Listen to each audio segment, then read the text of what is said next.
பாஜக செல்லும் செயல்பாடுகளை கண்டு திமுகவுக்கு சரியான பதில் கொடுக்க முடியவில்லை.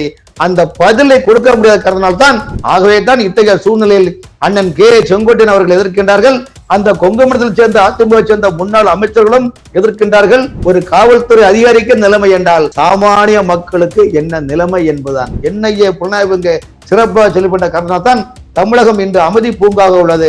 இதே வைகோபால்சாமி அவர்கள் கலைஞரை பற்றி எவ்வளவு கேவலமாக இந்திய அரசியலில் திமுக கலைஞரை பற்றியும் அவருடைய மகன் மு.க. ஸ்டாலின் அவர்களை பற்றியும் எத்தனை தொலைக்காட்சியில் வைகோ கேவலப்படுத்தி இன்னைக்கு மறுமலர்ச்சி திராவிட முன்னேற்ற கழகம் கொடையை இழந்து பம்பரத்தை இழந்து நூலும் எல்லாம் போய் இன்னைக்கு அறிவாலயத்துல ஒரே ஒரு எம்பி சீட்டுக்காக, அதிலும் தன் மகனுக்கு ஒரே ஒரு எம்பி சீட்டுக்காக.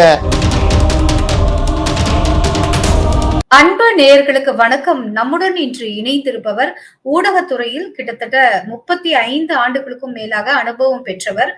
இரண்டாவது, தேசத்தையும் தெய்வீகத்தையும் இரு கண்களாக பாவிக்கக்கூடியவர். தனக்கு மனதில் தோன்றும் எண்ணங்களை அந்த கால பாட்டுகளின் மூலமாகவே அழகாக சொல்லிவிடக்கூடியதில் வல்லவர் அப்படின்னு சொன்னா அது மிகையாகாது.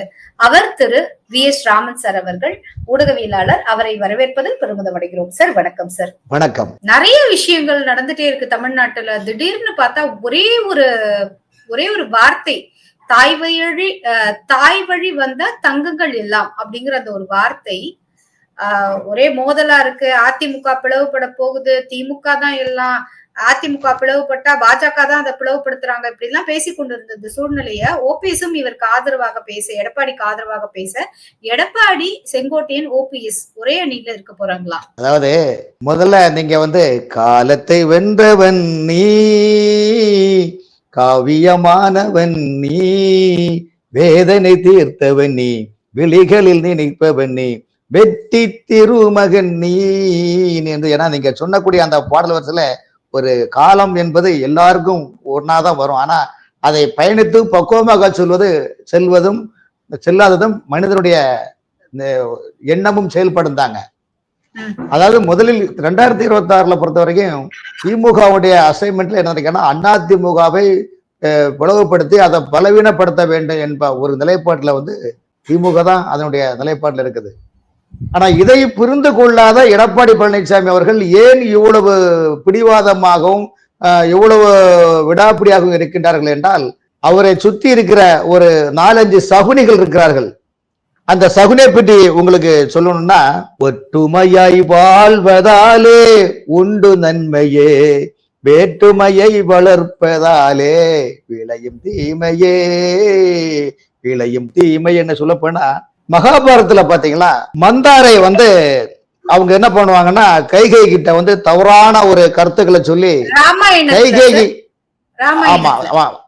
ராமாயணத்துல சாரி மந்தாரை அந்த கைகையுடைய வார்த்தையை கேட்டு எவ்வளவு பிரச்சனை ஆச்சுன்னு உங்களுக்கு தெரியும். அதனால அவர் பொட்டிலந்து பூவிலந்து அந்த அவங்களுடைய நிலைப்பாடு என்ன, அவங்க எவ்வளவு அந்த அவங்களுடைய சொந்தக்காரங்களுக்குள்ளே அடி போட்டு ஒருத்தருக்கு ஒருத்தர் கோடாரி கம்புகள் ஆகி இன்னைக்கு வரலாறு மட்டும் காலங்கள் எத்தனாயிரம் ஆண்டுகளுக்கு முன்னாடி நடந்த அந்த காப்பியங்கள் இன்னைக்கும் நம்ம 21ஆம் நூற்றாண்டுல அதை நினைவு கூட்ட ஏன் சொல்றேன்னா, ஒற்றுமைதான் ஒரு குடும்பத்துக்கும் ஒற்றுமைதான். கணவன் மனைவிக்குள்ளே ஒற்றுமை தேவை, கணவன் மனைவி ஒற்றுமை இருந்தலும் பிள்ளைகளுக்குள்ளும் ஒற்றுமை தேவை. ஆகவே எங்கும் எதிலும் எந்த இடத்திலும் ஒற்றுமையாக வாழ்ந்தால்தான். காக்கா கூட்டத்தை பாருங்க, அதை கற்றுக் கொடுத்தது யாருங்க, ஒன்னா இருக்க கத்துக்கணும், இந்த உண்மையை சொன்னால் ஒத்துக்கணும். மாதிரி அந்த மாதிரி ஒரு நிலைப்பாடு இருந்தாதான் ஒரு கட்சியும் சரி குடும்பமும் சரி உயர்ந்த நிலைக்கு கொண்டு முடியும். அப்படிப்பட்ட நிலைப்பாடுதான் அதிமுகவை எம்ஜிஆர் அவர்களும் ஜெயலலிதா அம்மையார்களும் கண்ணி நிமை போல் கட்டி காத்து அந்த கட்சியை கொண்டு வந்தாங்க.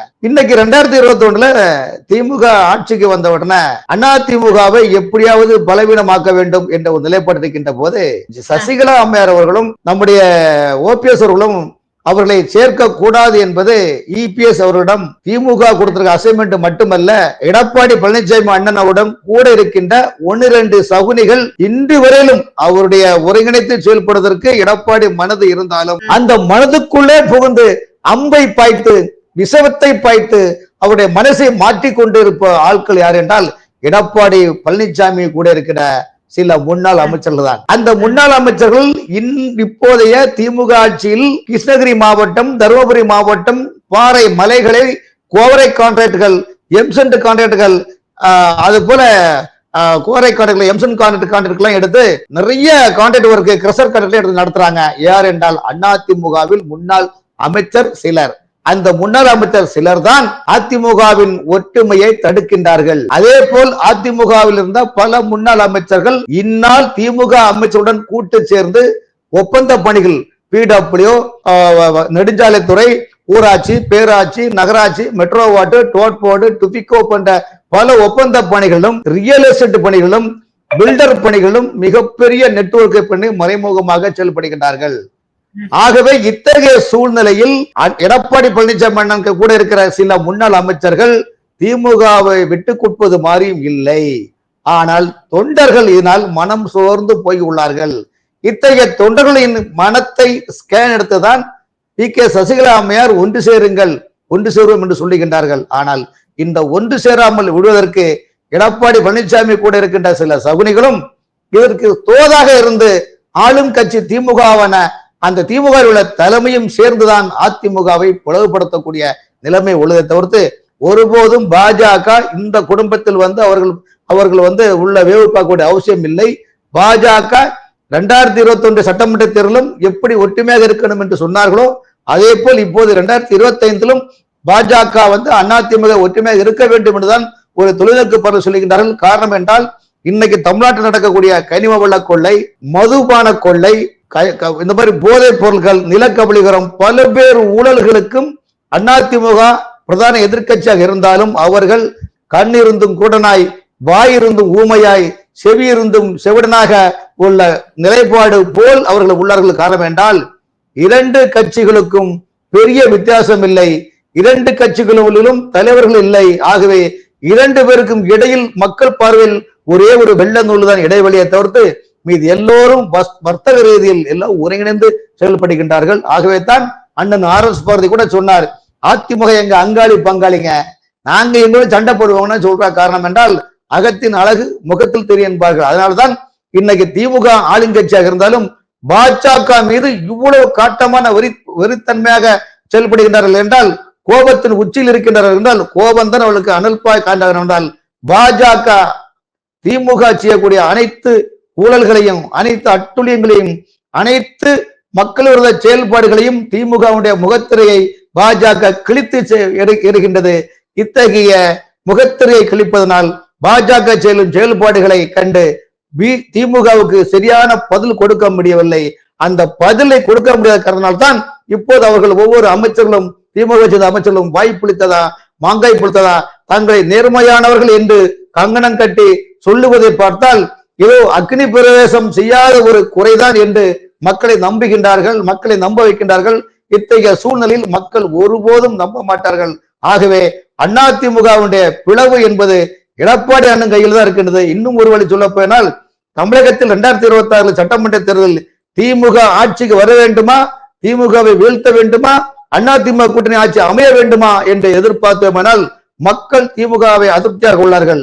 பாஜக திமுக வீழ்த்த முடியும் உள்ளது. ஆனால் அதிமுக அண்ணன் எடப்பாடி பழனிசாமி அவர்கள் மனதில் என்ன உள்ளது ஆண்டவனுக்கே வெளிச்சம். ஆகவே திமுக ஆட்சி வர வேண்டுமா வேண்டாமா என்பதை எதிர்கட்சி தலைவர் இருக்கக்கூடிய அதிமுக கையில், அதில் எடப்பாடி பழனிசாமி அவர்கள் கையில் தான் உள்ளது. ஆகவே தான் இத்தகைய சூழ்நிலையில் அண்ணன் கே. செங்கோட்டையன் அவர்கள் எதிர்க்கின்றார்கள். அந்த கொங்கு மண்டலத்தில் சேர்ந்த அதிமுக சேர்ந்த முன்னாள் அமைச்சர்களும் எதிர்க்கின்றார்கள். காரணம் என்றால் இன்னும் 10 மாதம் தான் உள்ளது. இந்த 10 மாதத்தில் அதிமுக ஒருங்கிணைந்து செயல்பட்டால் தான் நிச்சயமாக வெற்றி பெற முடியும் என்பது என்னுடைய கருத்து. ஓய்வு பெற்ற உதவி காவல் ஆய்வாளர் இன்று கொலை செய்யப்பட்டிருக்கார் டெல்லியில. அவர் 2 மாதத்துக்கு முன்பே தனக்கு தொடர்ந்து கொலை மிரட்டல் வருவதாகவும் இது தொடர்பாக தனக்கு வீடியோ எல்லாம் வெளியிட்டு இருந்தாரு. இந்த வீடியோகள் வெளியிட்டும் கூட அவருக்கு ஏன் அந்த உரிய பாதுகாப்பு இல்லையா, இல்லைன்னா என்ன பிரச்சனை சார்? இந்த கொலைக்கு பின்னணி என்ன?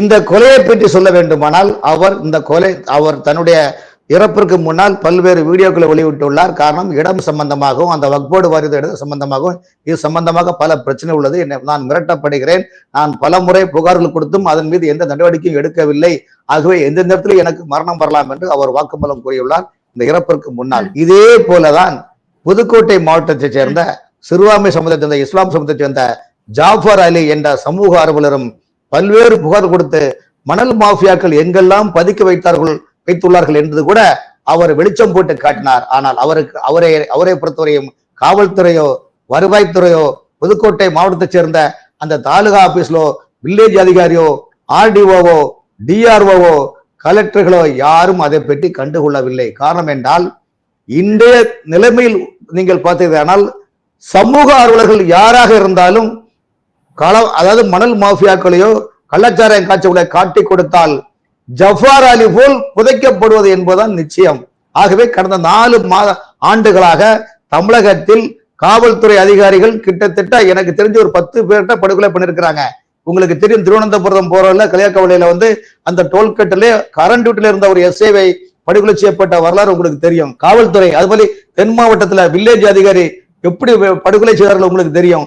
காவல் நிலையத்தில் இதே தென் மாவட்டத்துல பாத்தீங்கன்னா ஒரு ஹெட் கான்ஸ்டபிள் மணல் லாரி கடத்தல் மணல் எல்லாம் லாரி எல்லாம் கொண்டு ஸ்டேஷன்ல கொண்டு நிற்கும் போது அவர் ஸ்டேஷன் வரல, வண்டியை காணல. இப்படி அங்க தமிழ்நாடு முழுவதும் பாத்தீங்களா இதெல்லாம் யாரும் அதை பற்றி, அதாவது போதைப் பொருள் எப்படி நடமாடுகின்றதோ, கஞ்சா எப்படி நடமாடுகின்றதோ, அதாவது எப்படி பாலியல் பிரச்சனை எனக்கு நாளுக்கு நாள் டீ குடிக்கிற மாதிரி உள்ள மனநிலை எப்படி ஆகின்றதோ, அதே போல் இன்னைக்கு தமிழ்நாட்டை பொறுத்தவரையும் 1 லட்சத்துக்கு மேற்பட்ட ஞானசேகரங்கள் உருவாகி உள்ளார்கள்.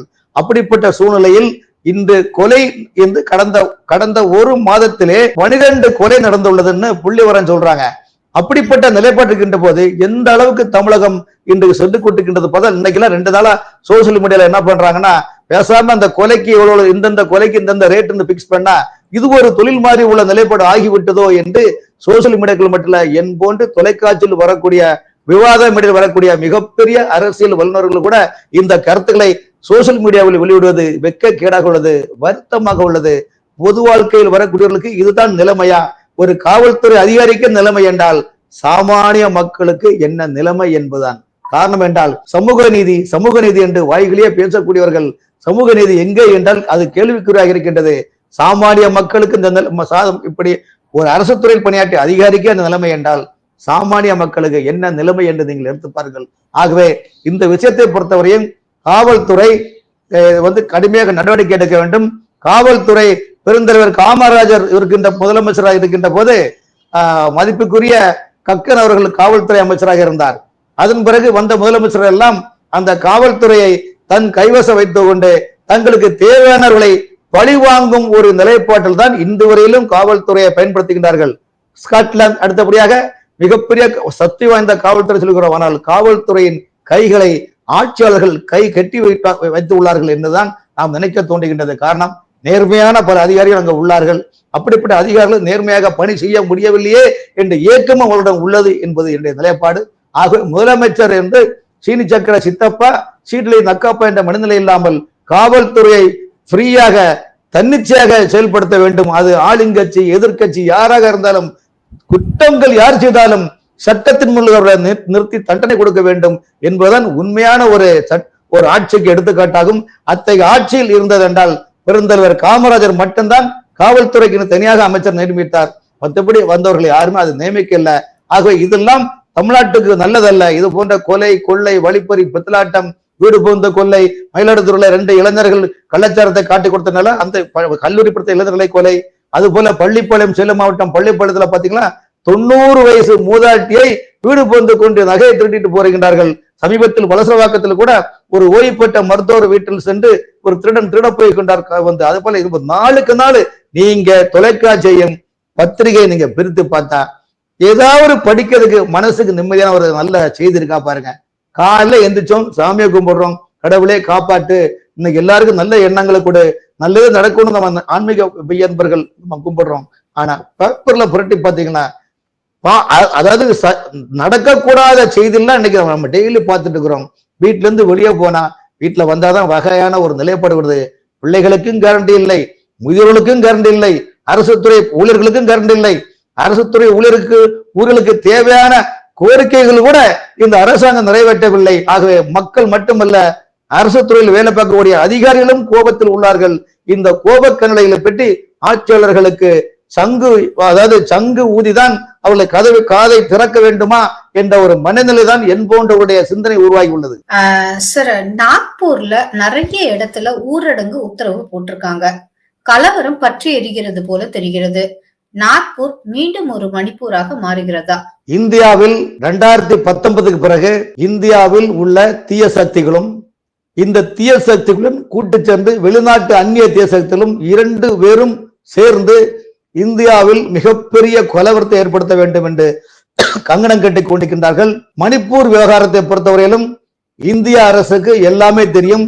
இந்தியாவை நேசிக்கும் தேச தலைவர்களுக்கும் இங்க என்ன நடக்குன்னு தெரியும். ஆனால் அந்த மணிப்பூரை எப்படி வெளிநாட்டிலிருந்து மிஷனரிகள் அதுக்கு செயல்படுத்தினார்களோ அதே போல இந்தியா முழுவதும் கலவரத்தை ஏற்படுத்தி மக்களுடைய பிரிவினைகளை மொழியாலும் இனத்தாலும் ஜாதியாலும் பிரித்தெடுக்க வேண்டும் என்ற நிலைப்பாடு எப்படி தமிழ்நாட்டில் திடீரென்று இருமொழி கொள்கையை நீங்க படிங்க, இருமொழி கொள்கையை படித்து அரசாங்க பள்ளிக்கூடத்தில் படிக்கிற பிள்ளைகள் இருமொழி கொள்கையை படிச்சாதான் போஸ்ட் ஓட்டுவாங்க, அவங்க படிச்சாதான் ஓட்டு போடுவாங்க. ஆனா நம்ம வீட்டு பிள்ளைங்கள்லாம் 5 மொழி படிக்கலாம், 10 மொழி படிக்கலாம். நாம நடத்துற பள்ளிக்கூடங்கள் இல்லாம 10 மொழி படிக்கலாம். ஏன்னா நமக்கு தேவை வருமானம். வருமானம் ஆனா நமக்கு ஓட்டுக்கு தேவை 2 மொழி கொள்கை. ஓட்டா வேட்டா நோட்டா என்று பார்த்தால் ஆட்சியாளர்களுக்கு மெயின் நோட்டு தேவை, ஓட்டு போட வேண்டுமல்ல இருமொழி கொள்கை தேவை என்ற ஒரு சித்தாந்தத்தை தன்னகத்தை கொண்டு உள்ளார்கள். இத்தகைய சூழ்நிலையால் தமிழ்நாடு சமீப காலமாக இளைஞர்கள் மத்தியிலும் பள்ளியில படிக்கின்ற பிள்ளைகள் மத்தியிலும் பெரும் குழப்பங்கள் ஏற்படுகின்றது. இத்தகைய குழப்பம் ஒரு மொழி பிரச்சனையில் இருமொழி கொள்கையில் எப்படி குழப்பம் வருகின்றதோ அதே போல இந்தியாவில் தேசிய அளவில் மிக பெரும் குழப்பத்தை ஏற்படுத்த அந்நிய சக்திகள் ஏற்படுத்துகிறார்கள். இதுக்காகத்தான் சமீபத்தில் 2 நாளுக்கு முன்னால் இந்தியாவின் உள்துறை அமைச்சகம் 67 பயங்கரவாத அமைப்புகளும் அந்த அமைப்புகளுள் சட்டவிரோதமான அமைப்புகளையும் சேர்த்து 67 அமைப்புகளை தடை செய்யப்பட்டுள்ளார்கள் என்பது குறிப்பிடத்தக்கது. காரணம் என்னென்றால் இன்று தமிழ்நாட்டில் NIA என்ற புலனாய்வு நிறுவனம் இருக்கிறால் காரணத்தான் இன்னைக்கு தமிழ்நாட்டில் சமீப காலமாக வன்முறைகள், பெரிய பெரிய குண்டு வெடிப்புகள், சமூக விரோத செயல்கள், பயங்கரவாத செயல்கள் இப்போ இல்ல. காரணம் என்றால் CCTV எப்படி அந்த நம்மளை கண்காணிக்கின்றதோ அதே போல் NIA தமிழக மக்களை ஒவ்வொருத்தரும் கண்காணித்துக் கொண்டிருக்கின்றன. இங்கு யார் சமூக செயல்படுகின்றார்கள், யார் அந்நிய கைக்கூலியாக செயல்படுகிறார்கள், யார் தேசத்துடன் கை கொடுத்திருக்கின்றார்கள் என்ற NIA புலனாய்வு இங்கு சிறப்பாக செயல்பட்ட காரணத்தான் தமிழகம் இன்று அமைதி பூங்காக உள்ளது.